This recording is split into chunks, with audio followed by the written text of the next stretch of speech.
I think it's really important that we build player social skills because it helps them with teamwork, because football is a team game. Today we're chatting with Danny Fenner, an FA Coach Development Officer, to talk about how coaches can help players develop their social skills.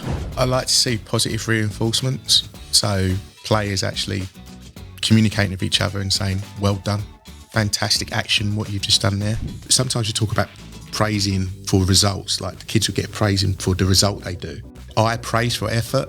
What sort of communication do you want to see on a football pitch? I like to see. Hello and welcome to Coachcast by England Football Learning, the coaching podcast that brings you insight from people across the game. I'm Jamie and I'm here with Louise, and today we're chatting with Danny Fenner, an FA Coach Development Officer, to hear about his journey so far and to talk about how coaches can help players develop their social skills. Well, hi Danny, welcome back to the show. How are you? I'm doing well, thanks. Thanks for having us back. Yeah, it's really nice to have you back on with us. For anybody who didn't listen to the episode that you were on before, can you do us a bit of a recap on what your role involves and what it is that you do here? Yeah, so I've been working for the FA for 10 years and my role is a Coach Development Officer, and part of my role is supporting coaches on their journeys, whether it be through qualifications or on CPD events or doing mentoring, and most of my work is done in the diversity and inclusion space, so working with coaches from Black and Asian background and disability. Brilliant. Well, fantastic. Thank you very much for that. But just before we kind of discover more about yourself, Danny, and your experiences, as this is a coaching podcast, coaches could be on the way to training right now while tuning into this, so we like to give them some top tips at the start of the show. Yep, and we sometimes call this the arrival activity, give you a bit of a warm-up into the session. So what we're going to do is we're going to give you 30 seconds and we're going to ask you to give us as many top coaching tips as you can in those 30 seconds. Are you up for that? Let's give it a go. 30 seconds. Yeah, so there'll be some music in the background, so once that starts, you can begin. So passion, I think, will be one of my first bits as a coach. Just remember that you could be having a really bad day, but just remember why you're doing it, and you're doing it for the players. Also fun, friends and fitness. So there are three things that I would say would be a real key top tips to have. So make sure it's fun, make sure that your players are having loads of play time with their friends, and the last bit is to make it really exciting with activity. Brilliant. I like that one. Fun, friends and fitness. Yeah, that's really nice. It's a good one to remember. Away. Absolutely. Yeah. Now, Danny, it's been a while since you last joined us on Coachcast. I think it was back in 2022, so it's been a couple of years. But back then, we didn't actually get to delve into your story back then, so we kind of want to do that this time. And we always start this little segment by asking, what was your first experience of football like? First experience of football, I believe I was in primary school, could have been year 2 or 3, which would make me about 7 or 8, and playing football in the playground with my friends. And one of my friends said, do you play for a football team? And I said no. And he says, do you want to come to our football team? It's called Villa Court Rovers. We train on a Saturday morning. Went home, asked mum and dad if I could come and play football, and they took me to the training session. And yeah, that was it. It was from the playground. Friend asked me, then went into a grassroots club and started playing. And so this would have been 1990. I know it's a long time ago. And this is under 8s, under 9s, and we were playing 11v11 football on a full-size football pitch. So that's how long ago it was. And did you enjoy it? Was it like a fun experience when you think back to it? This is weird me saying. I can't remember my debut, but I do remember really enjoying playing football. Yeah. Being around friends, being part of something and a belonging. I don't know what it was. Was it wearing a uniform? Was it the badge? Was it the same purpose as people that was around me to try and score on the other goal and stop the other goal going in? It's always been good memories, the football. I think sometimes it's just being part of something, isn't it? All of a sudden. I think so. Yeah. I don't think I was any good at it. But that's fine, yeah. No one really said that. It was like we all win it together. Yeah. So. Just enjoying yourself. Yeah, no, and that's the way it should be as well, isn't it? When did your first interest in coaching start then? How did you get involved? I kind of fell into it. So what happened is I finished doing my GCSEs at the age of 16, so I think it was 1998. I blamed the French World Cup, actually, 1998. That's why I didn't get the grades that I was supposed to get. And instead of doing A-levels, I went into college. And one of the vocational awards was called like a GNVQ Leisure and Tourism. And part of the leisure strand was gaining your FA level 1, which I'd done. I really enjoyed it. But part of it as well was being 16, mum and dad just like, you need to go and get a job. All right, cheers. So I went and worked at a leisure centre, started as a cleaner, and worked my way up into like a leisure rec and that. And part of your job was on a weekend to be a party host. So kids were coming for their birthday parties, and you'll basically deliver birthday parties, setting up matches and whatnot. I kind of had a knack for it. I just really enjoyed it. You know, it was a good hour and a half. Sometimes you get a tip, and it was, you know, it was as good as gold. So with that, with my FA level 1, doing the party host, I was then fortunate working at a leisure centre. One of the attendees was a coach and said, do you fancy come and do a bit of work for us? Went down. First session was basically, it was an October half term, it was raining, it was cold, and I've only been used to doing birthday parties, but right in front of me were a bunch, I think I had about 15 to 20 year 1s, year 2s, so they were babies, and it was just like, right, you've got them from 10 o'clock to 3 o'clock, keep them amused. And it was a long time as well.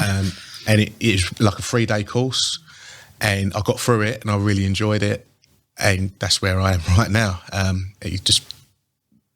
didn't grow up thinking I was going to be a coach or anything like that. I kind of fell into it. It worked in the lifestyle that I was doing, and yeah.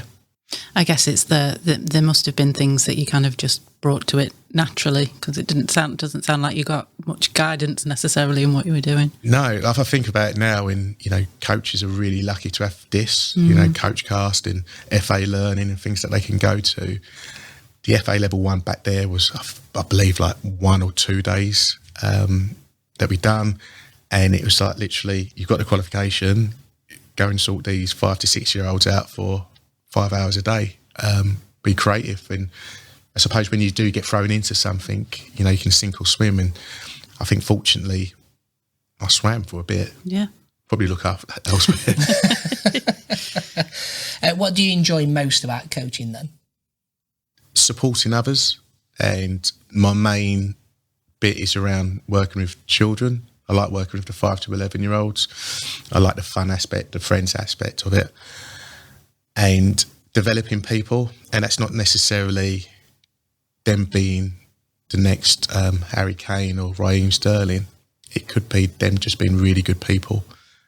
So whether me developing them technically, physically, with the fitness kind of element to it, when I talked about fun, fitness and friends, but then the psychological bit, you know, help them probably better decision makers, but also build their confidence up, whether it be self-confidence. And then the social bit as well is, you know, really key for me. And if I can improve them on their journey in any of those 4,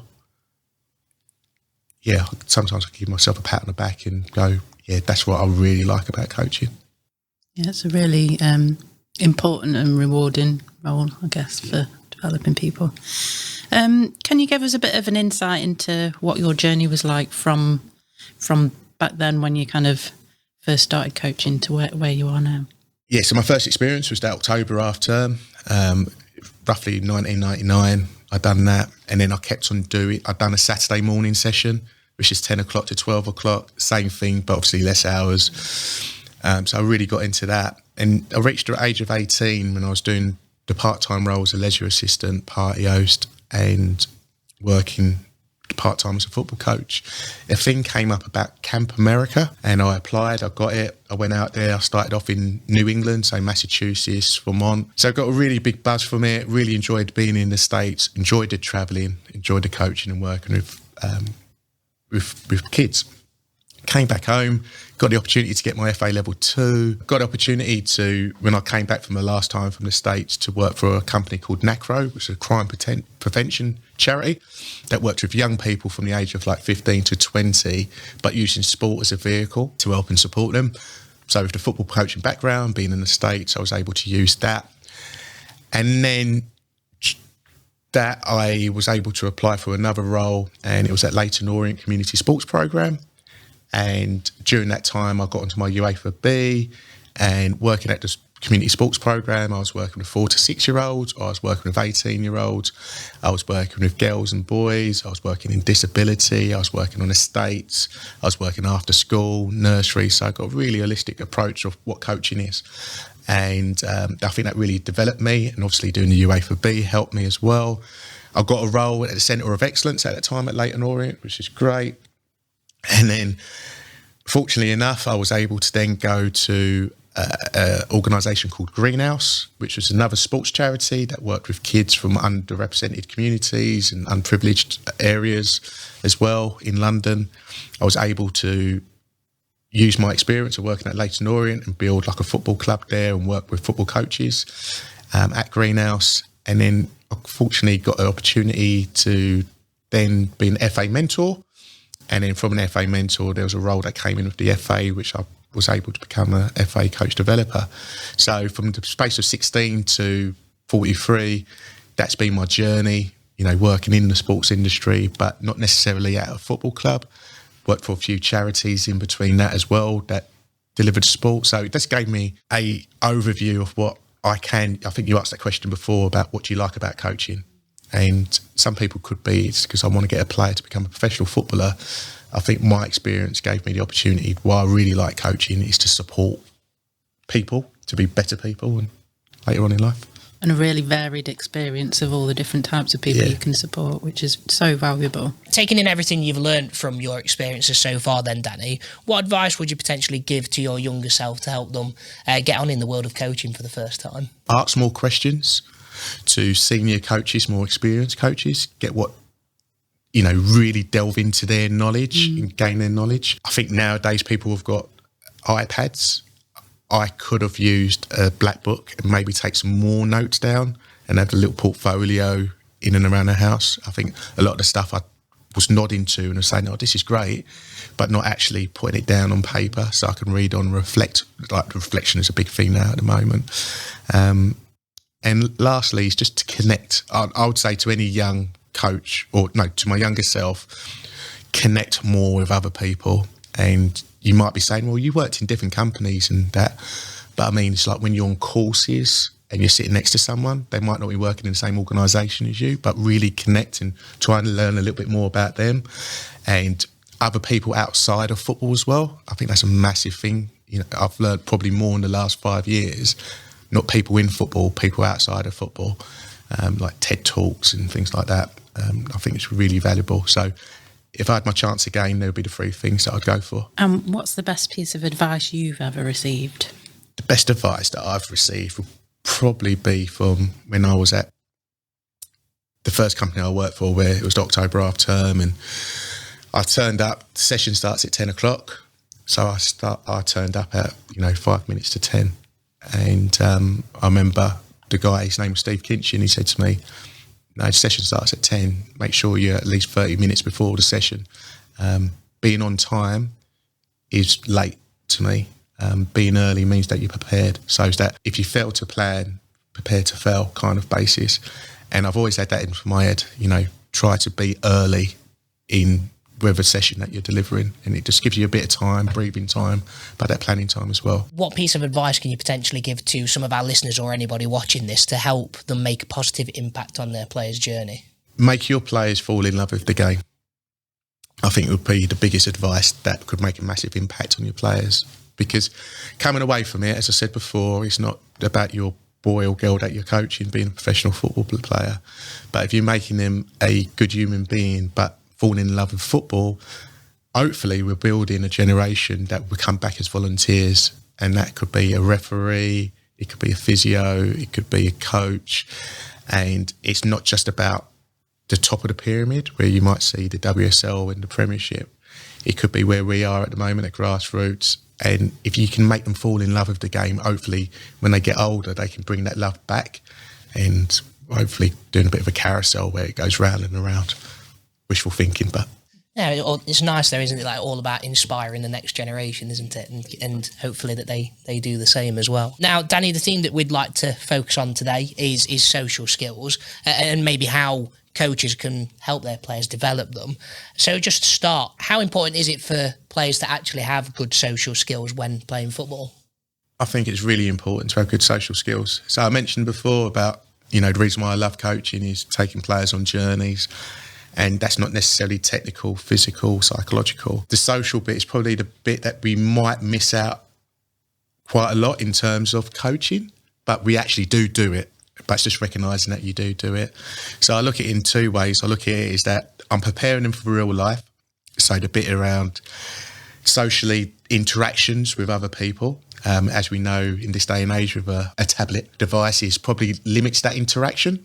So socially, them coming to football, you can't do that. You can't use it. So you're developing them in interaction-wise. Well, hopefully that will take them when they go into the bigger, wider world, they'll help them. Also relationships. Again, relationships can be formed not in person, because nowadays you could be playing someone all the way in China in a football game and you're building a relationship that way. But again, bringing them into the real life, bringing football in and having those good social skills helps you build relationships and, relationships with your family, your friends, could be your work colleagues. So massively socially skills is really important in that way. To really narrow it down to football, I think it's really important that we build player social skills because it helps them with teamwork, because football is a team game. So they somehow have to find a way to work with their team. So building them the social skills. Second thing I'd think about is communication.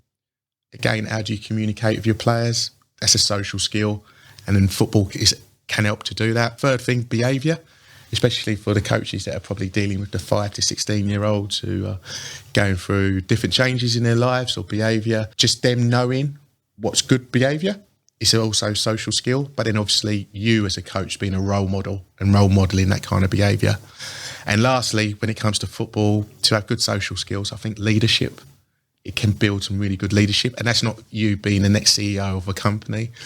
That could just you being a leader of yourself, a leader around people and to help people. So I think the football side of it and having those social skills and leadership is really crucial.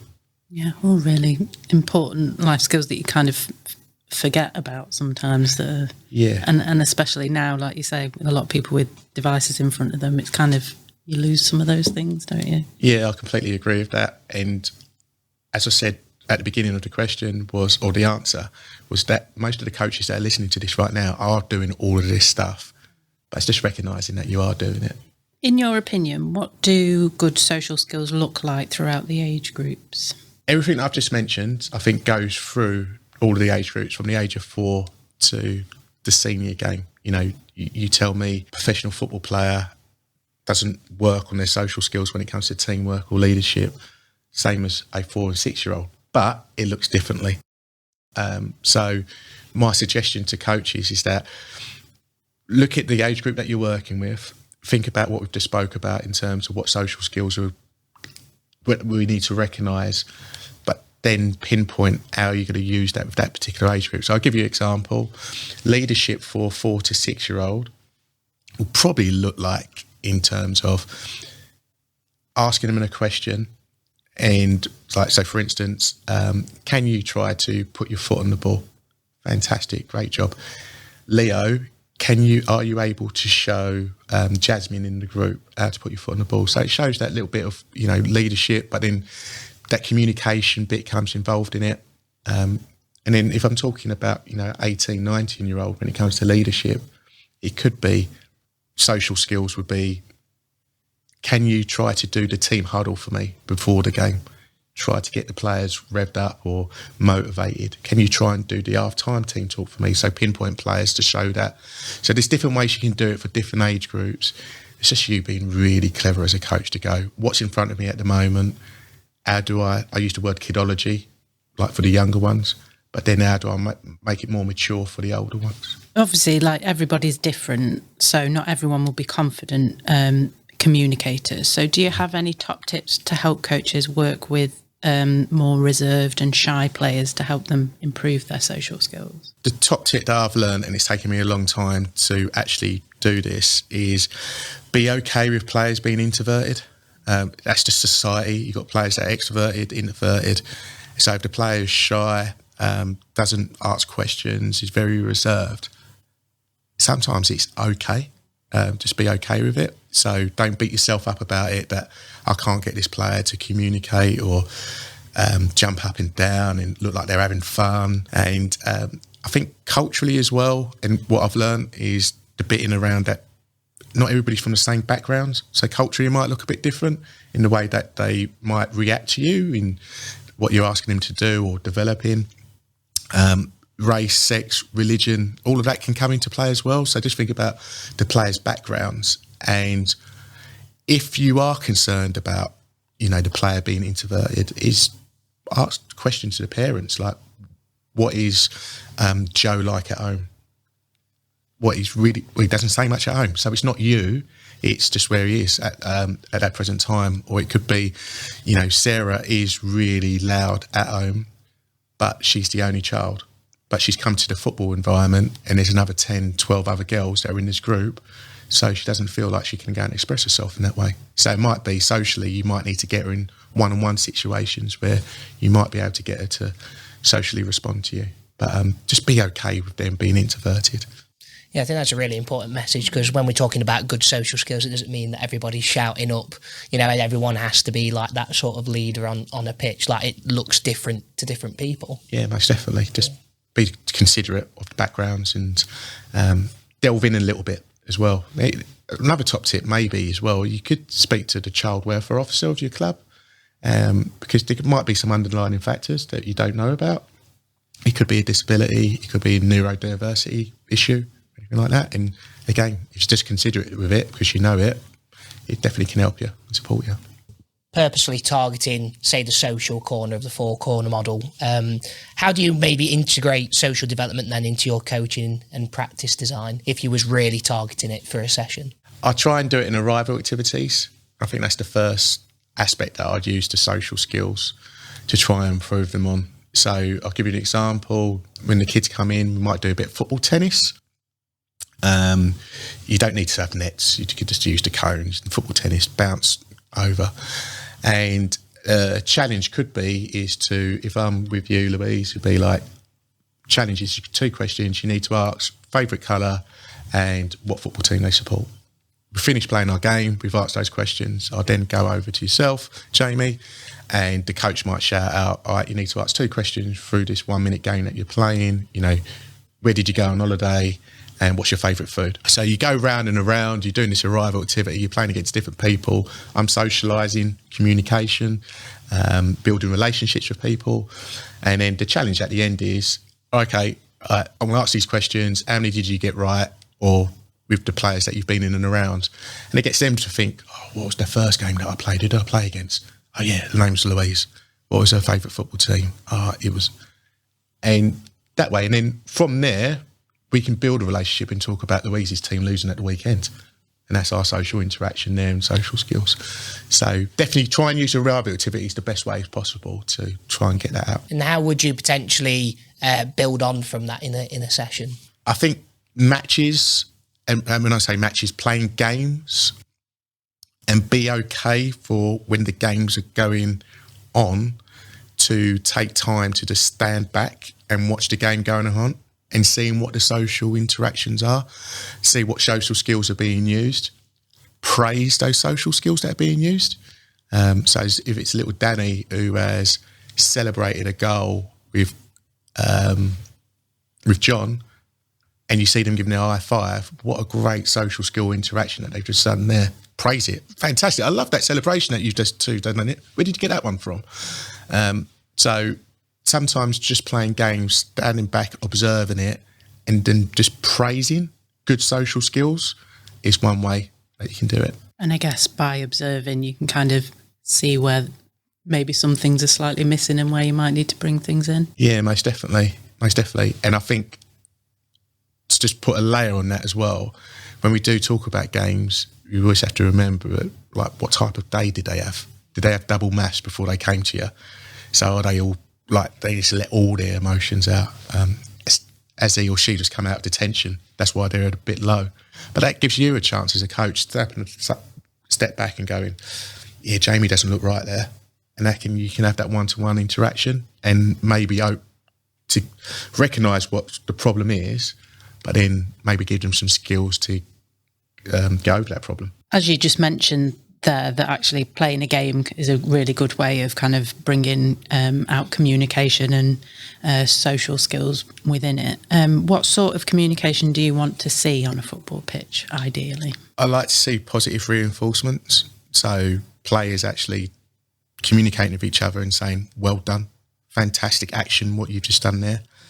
I like seeing players communicate with each other when a player has made a mistake or done, and, going, do you know what, don't worry about it, it's okay. I like seeing players showing respect to the opposition, because I think that's a really good social skill to have. Thinking about when they go into the bigger, wider world, what that might look like to strangers or people that you're competing with, just showing a bit of that respect. And I also like seeing teamwork, and that comes from different forms of, I think I mentioned before about them being maybe in a huddle and having a chat before the game. It could be them leading the warm-up. It could be during half-time, having a team talk and whatnot. So I'll really emphasise when you do get a chance as a coach, try and give those players those opportunities to do it, or recognise that they're doing it as well.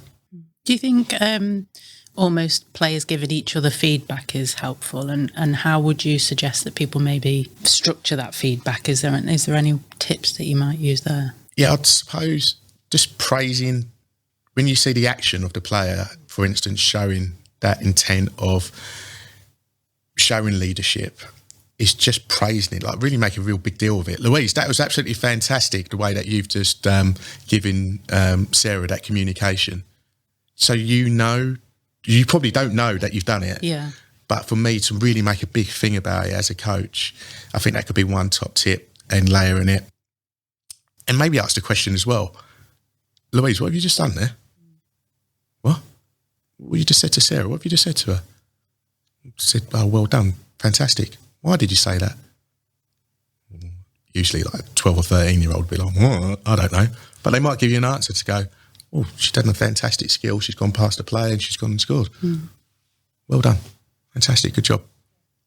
And I think that's then they can pass that, they start to reflect that between each other as well, I guess. Your team will see that and go, why is coach really he didn't celebrate the goal. He celebrated Louise being really positive interaction with Sarah. I want a bit of that. Is it a bit like almost like what you're displaying they can kind of take in? So one of your previous answers was like you want players to show respect and you want them to, praise and also help people like when they maybe made mistakes. Does that start from the coach effectively displaying those so it kind of feeds out into the team? Yeah, and the bit around the positive environment that you're trying to create as a coach leads into that. And especially in being role modelling, like we use that loosely, like every professional football player is supposed to be a role model. Well, we can dispute that because they didn't sign up to be a role model. But as a coach, I feel it's our duty to be role models to the players that we're working with. And us being role models is great, but then Sarah doesn't look like me. Sarah isn't me. So how can Sarah be a role model for her teammates, for her peers? So as a coach, how can you help them socially to be role models in their own field? Can you maybe share an example of a time you might have actually helped a player improve their communication skills on the pitch? There's various examples that I can use. The one example I'd use is that trying to pair players up with each other. So you might have a player that's really motivated, shows really good leadership skills, but again is really competitive, with a player that's completely opposite. So that player that's, really competitive, loud, does a lot of doing with the ball. Can they hopefully translate that to the player who's probably a bit shy, like we talked about, that introverted player? And that could be their tone of their voice. So, does your tone of your voice, does that help and support the other players that you're working with? And then using, say, player B, who might be shy, introverted, it might not be them, shouting because they don't want to, they don't feel comfortable doing it. But it might be giving them a top tip to go, well, you see what player A was doing on the ball? shown really good leadership skills there. You see what player A done in terms of how they try to motivate you. Do you reckon you might be able to try to do that in one way or the other? How might that look for you to try and motivate that other player and show those social skills? So try to buddy players up that are probably a bit opposite from each other so they can trade off. Yeah, that's really useful. And I guess I imagine lots of people can put that into a scenario that they work in. Yeah, and I suppose like pairing them up as well, like kind of gets them more comfortable with each other as well, doesn't it? So then therefore they're more likely to start communicating a little bit, getting to know each other, and then obviously being able to translate that onto the pitch. So this buddy system can actually be quite helpful. Yeah, most definitely. Buddy systems is probably the way forward in terms of that. Use to your advantage. How do you handle conflicts between players and use those moments as teaching opportunities for social development? It's a real tricky one because I think every coach right now is probably thinking the same thing with the conflicts that they've got within their team. And then they're probably not even thinking about their son and daughter that they've got a conflict with. I would say try and use a code of conduct. And that sounds really formal, but if you do it at the beginning of the season and you've got a code of conduct for players, parents and coaches, and they all read up to it and they sign to it, you've got that opportunity to put some social skills in. So behaviour-wise, how do your parents behave on the sideline? How do you want your players to behave? As a coach, how do our role model behave? You can put some leadership stuff in there as well. So using like the code of conduct would be really useful. Use parents. They could be a really good icebreaker in terms of dealing with a conflict. It could be the same two children that go to the same school that have had a bit of issues within school and, just getting a bit of background from the parents in regards to, how have you guys dealt with it? So I could be consistent and help them out. And one thing that I did learn, and it was from a gentleman called Steve Smithies, is when it comes to dealing with, conflicts, try to listen to understand rather than listen to communicate. So as human beings, we're really good at listening, but I've got something in my head. I want to say something, but you're not really understanding what that person is saying.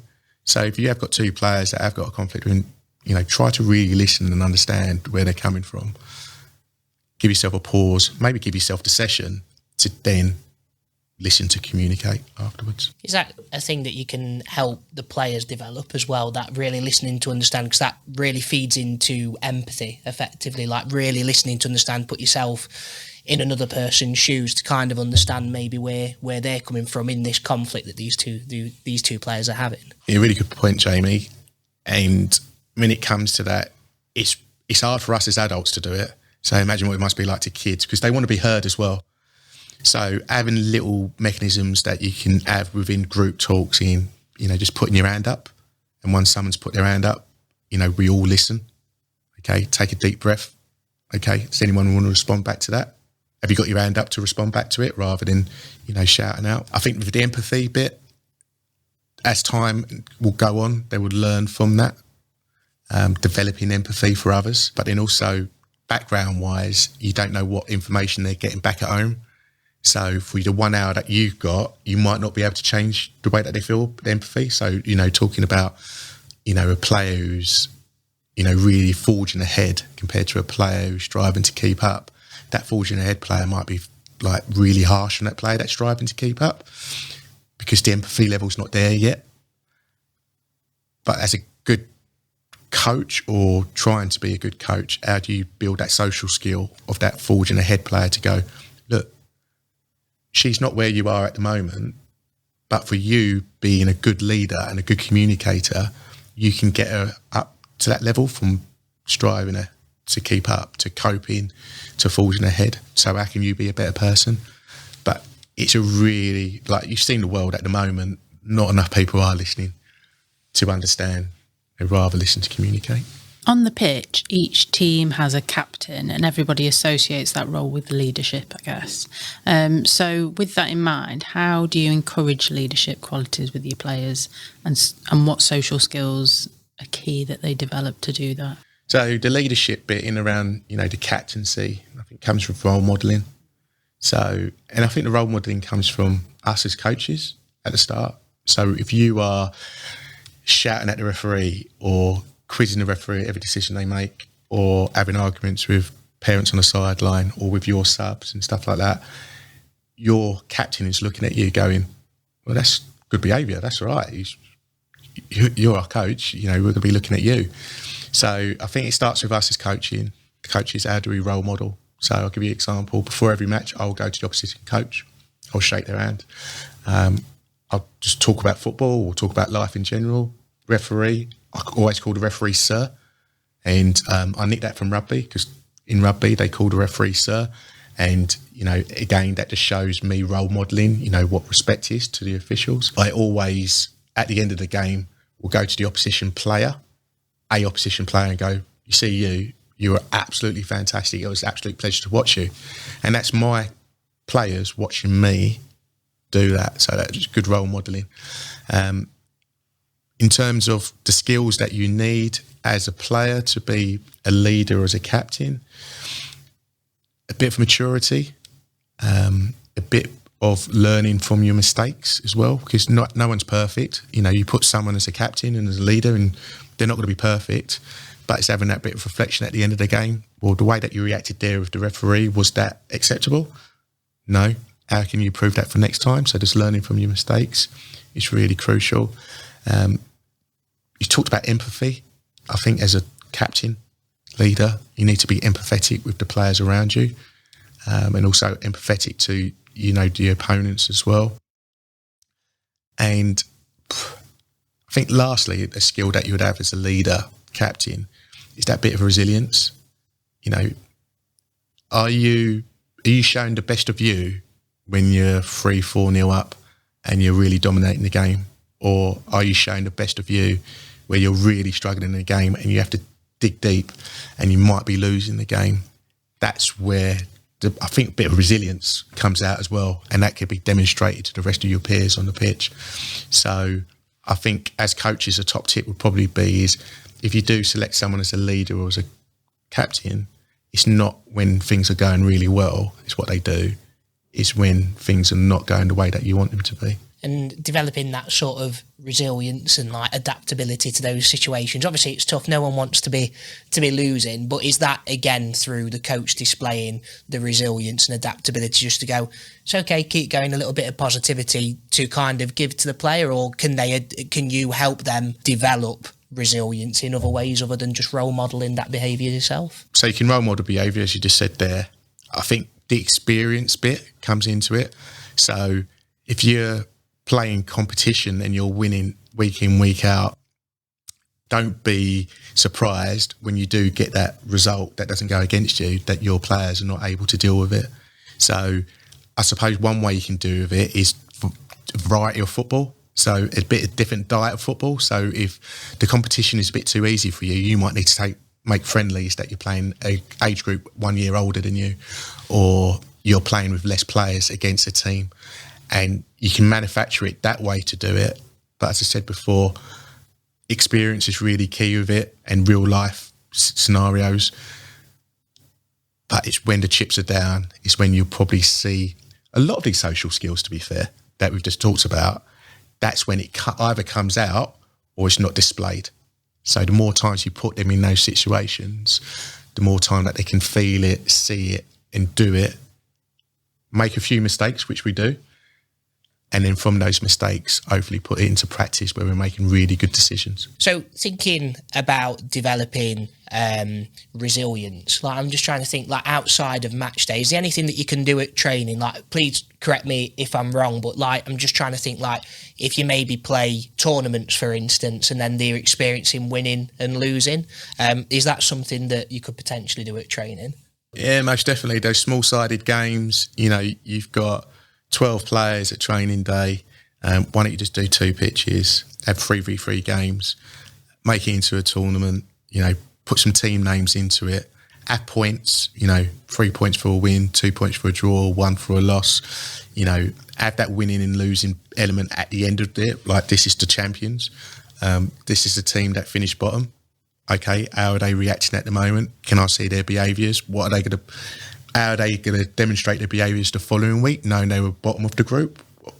the team that finished top, how are they going to demonstrate, like, character-wise? Are they going to go up as the opposition and shake hands and whatnot? Are they going to show their social skills that we don't really want to see when they're older, going into the workplace, being really too cocky and stuff like that? So you can use that. That's a really great idea, like little tournaments and that within your actual training session. You can use some constraints as well. So this one game that I do is called the 1-0 game. So basically what happens is, you say you've got 10 players for a training session, you play a 5v5 game, and it starts off as 0-0. Louise's team goes and scores, you're 1-0 up. But Jamie's team, you have got 45 seconds to go and score a goal. Okay? Louise's team, if you can keep them out for 45 seconds, you've won. It's game over. It's all good. Jamie's team, if you can score within those 45 seconds, it makes it 1-1. It goes back to 0-0. All right, the game resets. But the only problem is Louise's team. If the ball goes out of the field, even if Jamie's team kicks it out, it's their ball. You talking about, coach? No. No. You just have to deal with it. Chips are down. You need to go and deal with it. Okay, so you can manipulate some kind of games like that. I've done it before, and I've seen it before, where you're planning for a game on Sunday, and it might be the County Cup semi-final, playing a game, it's 7v7, whatever it is. And in a training session, you go, all right, stop there. There's 5 minutes to go in the game. You guys, you're 2-0 up in this County Cup final. You guys, well, we've just been playing. Yeah, don't worry, I've just changed the scoreline. How are you going to deal with it now, knowing that you've got to score 2 goals? How are you going to deal with it, knowing that you've got 2 goals and you're going to play? So as a coach, think about how you can put those little constraints on the game to help the players' decision-making. Probably links more into the psychological corner, but then you can start seeing their behaviour. What leadership qualities have they got? How they show empathy to others, and everything that we talked about before about the social skills like communication and that. And if we think about like parents and guardians, we've kind of talked a lot about players and what have you, but how do you involve parents and guardians in the process of improving players' social skills, do you think? So what I use, I've got a sheet, and it came from the FA developed it. It's called the 5 C's. Like, they've done some research at Loughborough University, and that's improving the players' confidence, commitment, control, concentration and communication. So they're the 5 C's that you can help improve the players on, and that all delves into that social corner as well in social skills. So I'll give you an example. So we talk about giving a sheet to the parents because you want to improve David's confidence. It's how you as a parent communicate with them after the game. That can help them with their confidence. So think about your tone of voice. Thinking about the commitment of the player. Again, I praise for effort. So sometimes we talk about praising for results, like the kids will get praising for the result they do, but not the effort that they put in. So again, a top tip from a parent guardian would be praise your child for their effort. Again, that can help socially. Control, how they control their feelings and behaviours is a big one. Try to, as a parent, make them feel relaxed before a game or before a training session. You've got a key role in doing that. So, you can be really influential in that. Thinking about the 4th one, concentration. we all want our 7 and 8-year-olds to be really, on the ball when it comes to the game and concentrating. But we know that's hard. But make sure that you're not a distraction, especially when it's on match day. So thinking about you being on the sideline, how can you support your players' concentration on the field? And if it's you shouting all the time or giving information that's completely different to what the coach is doing, maybe think twice about that and think about how you might be a distraction on the field. And lastly is communication. How you as a parent can help your players support others. So we talked about an instance, player A and player B, how they had trade-offs. You as a parent might see that on the pitch. So on that car ride home or during the week, it's like, can you give your players some top tips on how to communicate with others and help to support them? So thinking about communication, it's not always necessarily about actually verbal. So, it's much more than speaking. So what methods do you maybe use to teach players about the importance of like body language and non-verbal communication? The bit about the body language, like I'm thinking about myself right now, I'm cross-legged, and I know like not body therapists, what they call the body language people that I was trying to think of the name there, but yeah. They would say that I'm really closed off doing that. I'm just really comfortable with my legs crossed. So it's that bit about, we talk about the inverted, the players that introverts that probably don't say much. They're just probably comfortable. They're all right. It could be a cultural bit. It could be a facial expression. You get some people that you tell a joke and they're laughing inside, but you see their face and you go, I just told a joke there. I want you to, give me something.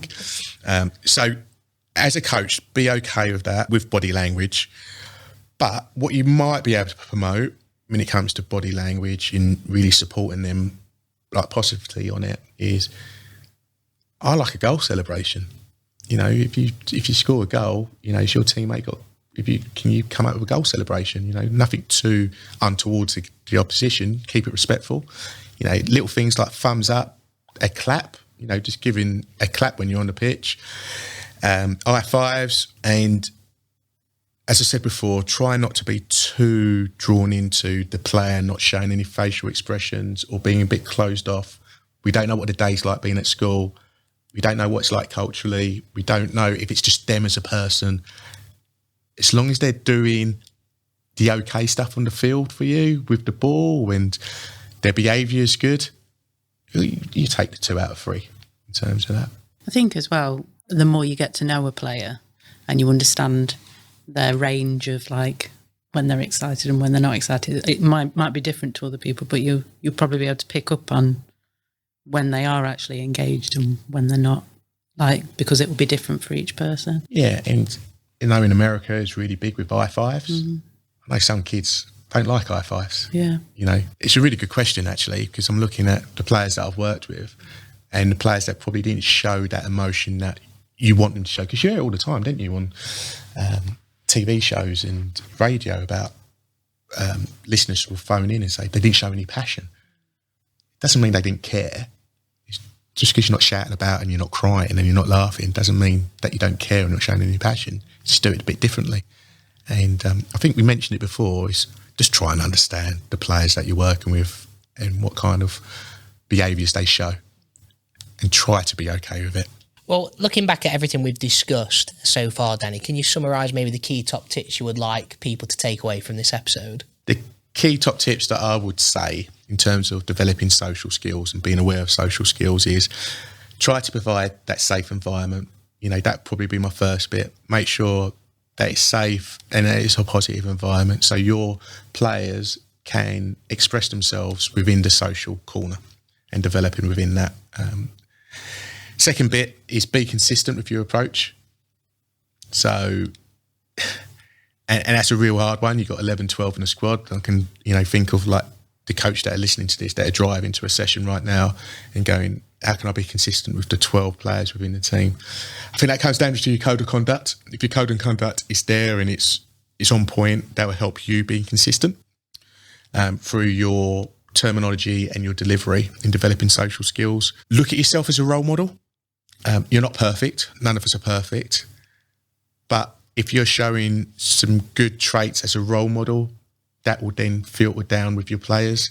So if your players are showing bad behaviour, bad leadership, bad communication, maybe look at yourself first and go, am I doing all the right things first? Am I respecting the referee, the opposition coach, my own players, the opposition, and things like that? So look at yourself first and then delve in like backgrounds culturally and stuff like that to try and get a true understanding, but role models. Social skills, making sure that we talked about at the start, that's the on the field stuff and the off the field. So keep that consistent, that whatever you do off the field, it's the same kind of social skills you will use on the field. We don't separate it, be exactly the same in regards to that, and just try to, get them to recognise that as well. The outside world is the football world is the outside world. Just put the two together. And lastly, to all the coaches, we all do it. We are all developing our players in one way and the other socially. And in those skills, you're doing it by putting games on, you're doing it by observing, you're being it by being a role model, teaching them leadership skills, communication skills. So give yourself a pat on the back for doing all of that. But I think the thing to recognise now is that you are doing it. And once you know that you're doing it, you can continue doing it as well and maybe adapt and reflect on it a little bit more further. And if we were to ask you to set a challenge for coaches to kind of maybe have a go at some stuff to do with social skills, what would you set them to have a go at? I would set them the challenge of using the 5 C's. And that will be, as coaches, how you support your players in their communication, how you support their control in terms of their behaviour, their emotions, how you support them in their confidence to maybe show that leadership trait or be able to speak in front of people. And lastly would be concentration, to help them, concentrate on what's going ahead and what's in and around them. So I would say the 5 C's, what I talked about parents doing. As a coach, my challenge would be, can you develop your players within these 5 C's? Right, well, we are coming up to the end of the show now, Danny, but it does mean it is time for our Swift session feature. Yep, so you may remember this from last time. Basically, we give you 30 seconds to explain to us a session idea in those 30 seconds. Are you up for this challenge? I'm going to give it a go. Okay. We've got some music again, so once that starts, you can begin. Okay, so my game is very easy. It's an arrival activity and it's called World Cup football. Players come in, they can play as ones or they can play in pairs or they can be in groups of 3. We've got 1 goal, we've got 1 ball, coach can go in goal, the goalkeeper can go in goal and basically kick the ball out and the players will just play in their teams against 1 goal. It's absolutely manic, it's mayhem. First team to score wins, or the amount of goals that you score will make you the winner. Perfect. That's a good one. Sounds fun as well. Easy.